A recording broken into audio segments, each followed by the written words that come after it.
Soy García Campos Jorge Emiliano, del grupo 603, y les voy a hablar sobre la teoría crítica y su mayor representante, Max Horkheimer. Bueno, mi presentación de diorama en base a este tema se representa dentro de una radio, pues en aquellos tiempos que eran los inicios de la Segunda Guerra Mundial, era la forma más efectiva de realizar la comunicación entre personas. Así pues, tomé esta idea como medio para comunicar y exponer sobre Max Horkheimer y la teoría crítica.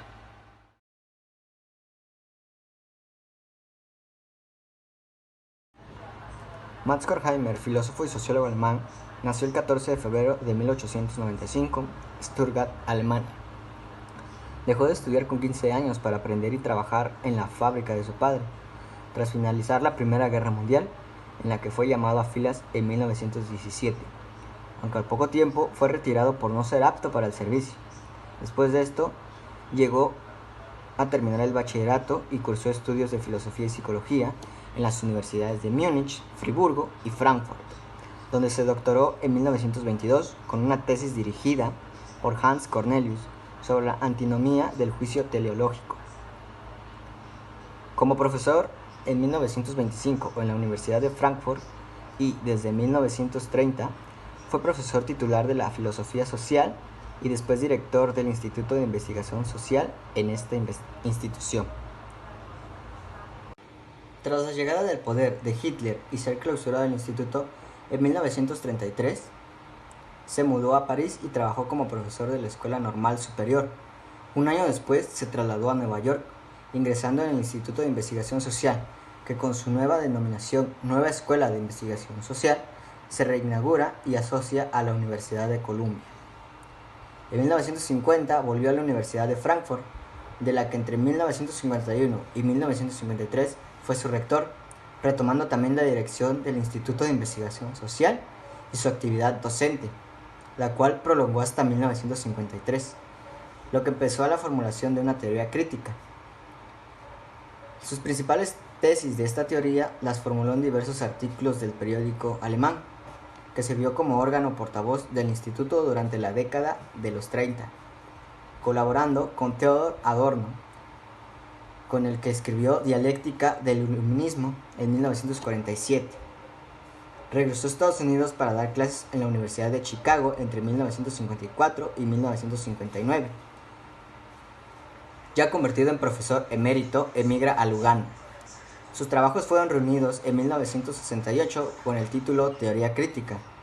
Además publicó otras obras como Crítica de la Razón Instrumental y Dialéctica de la Ilustración. Falleció el 7 de julio de 1973 en Nuremberg, Baviera, Alemania Occidental, del cementerio judío de Berna.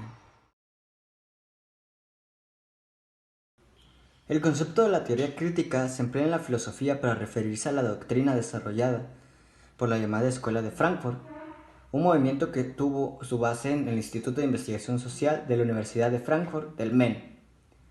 Este instituto, cercano al marxismo, se creó en 1923.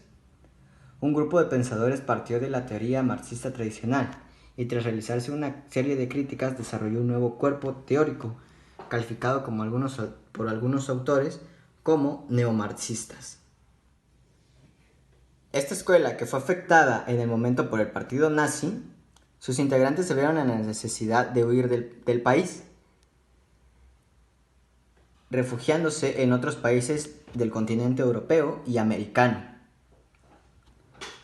Esto supone que el grupo mencionado cabe asentado en Nueva York durante los primeros trabajos y estudios de sus filósofos se realizaron en tierras norteamericanas, contando con el respaldo de gente poderosa. La escuela crítica que nos ocupa está considerada como una de las más grandes corrientes a nivel mundial desde los años 30. Los primeros que forman de la generación del grupo son Max Horkheimer, Theodor Adorno y Eber Marcuse. A la segunda, Walter Benjamin, Jürgen Habermas y Karl Otto Appel, que partían desde una misma pregunta filosófica, del por qué los seres humanos no somos felices, pues desde siglos atrás se ha venido trabajando por suprimir las cosas que nos hacen infelices. Y aunque no parezca, en recientes estudios por la institución de la paz de Oslo, somos menos violentos que nunca. Sin embargo, esto nos hace más acentuar una paradoja. Hoy las personas no nos sentimos ni más libres ni más felices que en otras eras. ¿Habrá fracasado el proyecto de la Ilustración? Al liberar al ser humano de la opresión y el servilismo, en 1947, Frankfurt, Alemania, aparece una obra que revolucionó la filosofía de la política y la ciencia contemporánea, La dialéctica de la Ilustración, de Adorno y Horkheimer, el cual representó un nuevo análisis de la sociedad de la posguerra que pasaría a llamarse la teoría crítica. Adorno y Horkheimer, a través de la teoría crítica, asimilar con pesimismo las tres políticas contemporáneas. Por un lado, el marxismo, el nazismo y un liberalismo capitalista de Norteamérica.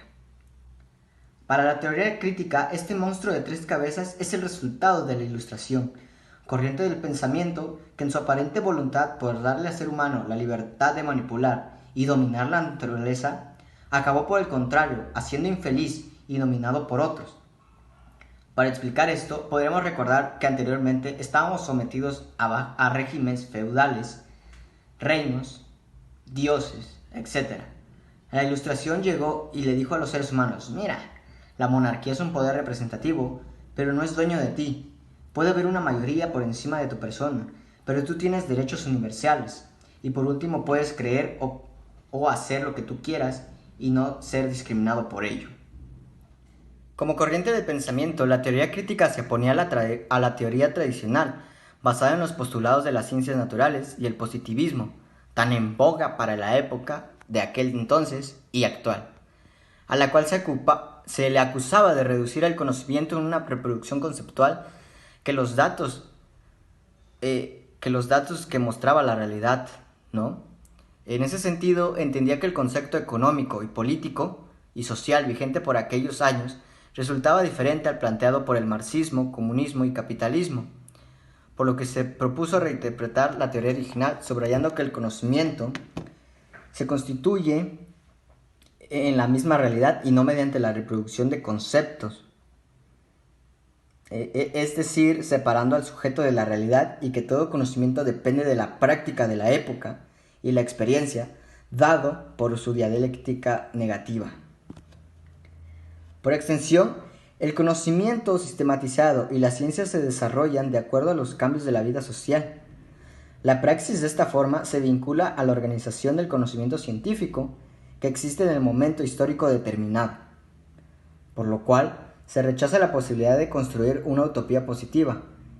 En tanto, no es posible determinar cómo habría de ser el futuro. Lo que sí es posible es establecer cómo no debe ser, lo cual alcanza en efecto poder criticar el presente. En conclusión, actualizar las teorías de las doctrinas sociales, políticas y económicas no le haría daño al mundo. Simplemente lo ayudaría a avanzar y a ser mejor, evitando pobrezas, evitando guerras, evitando malos gobiernos, malos gobernantes, evitando un adoctrinamiento que deje ciego y en blanco y negro a la gente. Esto evitando una crisis y cómo las grandes corporaciones, los grandes jefes, se queden con todo. Y la gente simplemente no encuentra ni un acto de empatía. Ningún cuerpo teórico que haya sido creado en otro tiempo va a ser viable, va a ser aplicable en una sociedad desconectada de su humanidad, desconectada de la realidad.